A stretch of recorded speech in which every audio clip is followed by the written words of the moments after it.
जगातला सर्वात जास्त वाघ असलेला देश म्हणून भारत अभिमानाने ओळखला जातो।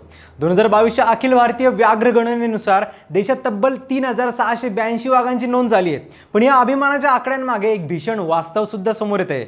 वर्षाच्या सुरुवातीपासून आतापर्यंत देशात 55 वाघांच्या मृत्यूची नोंद झाली आहे आणि त्यातले सर्वात जास्त मृत्यू मध्य प्रदेश आणि महाराष्ट्र या दोन राज्यांमध्ये झाले आहेत। मध्य प्रदेशात 21 आणि महाराष्ट्रात 11 असे एकूण 33 वाघ मेले आहेत।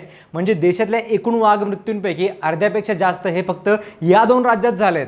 प्रश्न असा उभा राहतोय की ज्या राज्यांनी व्याघ्र पर्यटनातून आपली ओळख निर्माण केली तीच राज्ये आता वाघांसाठी सर्वाधिक धोकादायक का ठरतायत आणि 4 महिन्यात 55 वाघांच्या मृत्यूचं नेमकं कारण काय पाहूया त्या व्हिडिओमधून। नमस्कार, मी संकल्प पाटील आणि तुम्ही बघताय लगाव बत्ती। या संपूर्ण प्रश्नाचं मूळ समजून घ्यायचं असेल तर आधी मध्य भारताचा भूगोल आणि टायगर डेन्सिटी समजून घ्यावी लागेल। मध्य प्रदेश आणि महाराष्ट्र मिळून 1229 वाघांची नोंद झाली होती। म्हणजेच भारतातला जवळपास प्रत्येक तिसरा वाघ या पट्ट्यात आहे।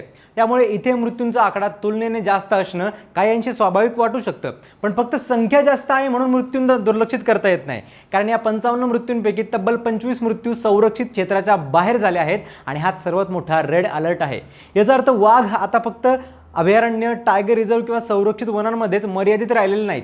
त्यांचा अधिवास विस्तारतोय, ते स्थलांतर करतायत आणि जंगलालगतच्या गावांमध्ये, शेतीपट्ट्यांमध्ये आणि इतर वनक्षेत्रांमध्ये त्यांची हालचाल वाढली आहे। ही हालचाल वाढण्यामागे अनेक कारण आहेत। पहिलं आणि सर्वात महत्त्वाचं कारण म्हणजे हॅबिटॅट फ्रॅगमेंटेशन। आता ही एक अशी प्रोसेस आहे ज्यामध्ये मोठ्या सलग परिसंस्था, जंगलतोड, शहरीकरण किंवा रस्ते बांधकाम यासारख्या मानवी गोष्टींमुळे लहान विलग आणि तुकड्यांमध्ये विभागल्या जातात। जंगलांचे तुकडे पडतायत। रस्ते, रेल्वे रूट्स, औद्योगिक प्रकल्प, शेती विस्तार आणि मानवी वस्त्यांमुळे जंगलांची सलगता तुटते। वाघांना मोठ्या प्रदेशात हालचाल करावी लागते, विशेषतः नर वाघांना त्यांची टेरिटरी स्थापन करण्यासाठी। अशा वेळी ते प्रोटेक्टेड एरिया सोडून बाहेर पडतात आणि याच ठिकाणी अपघात, विजेचा धक्का, विषबाधा, शिकारी किंवा माणसांसोबत संघर्षाची शक्यता वाढते। दुसरं महत्त्वाचं कारण म्हणजे आंतरविभागीय समन्वयाची कमतरता।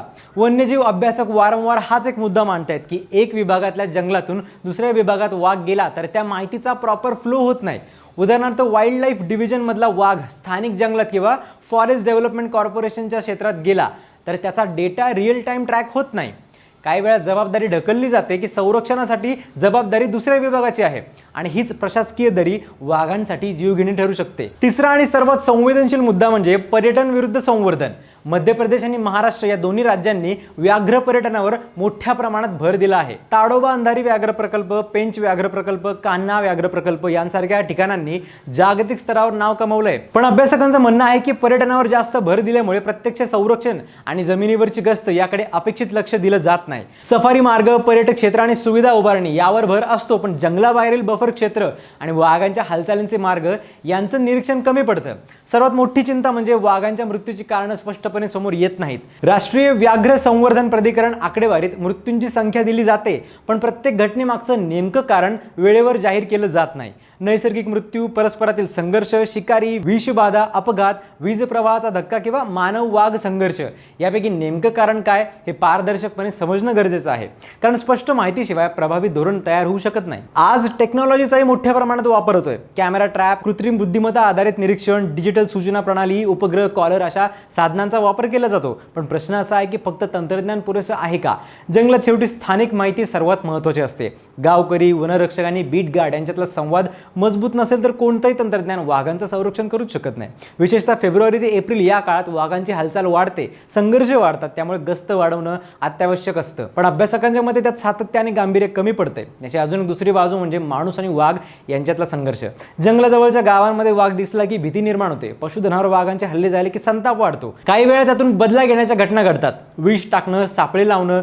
जर वन विभागाच्या स्थानिकांशी संवाद तुटलेला असेल आणि नुकसान भरपाई वेळेवर मिळत नसेल तर मदत मिळणं कठीण होऊन जातं। एकूणच प्रश्न फक्त किती वाघ मेले इतकंच नाही, हे प्रश्न हा आहे की भारताने उभं केलेलं व्याघ्र संवर्धनाचं मॉडेल आता कमजोर पडू लागलंय का? आकडेवारी अभिमानाची आहे, पण वाढते मृत्यू इशारा देत आहेत की जर संरक्षित क्षेत्राबाहेरचे मार्ग, बफर क्षेत्र आणि स्थानिक सहभाग मजबूत केला नाही तर पुढच्या काळात परिस्थिती आणखी गंभीर होऊ शकते। शेवटी प्रश्न एकच आहे की आपण वाघांना फक्त पर्यटनाचं साधन बनवतोय का की खरंच त्यांचं संरक्षण करतोय? कारण जंगलाचा राजा वाचला तरच जंगल वाचेल आणि जंगल वाचलं तरच पर्यावरणाचं संतुलन टिकेल। काय वाटतं तुम्हाला या विषयावर? कमेंट्समध्ये नक्की सांगा आणि सबस्क्राईब करायला गाव बत्ती।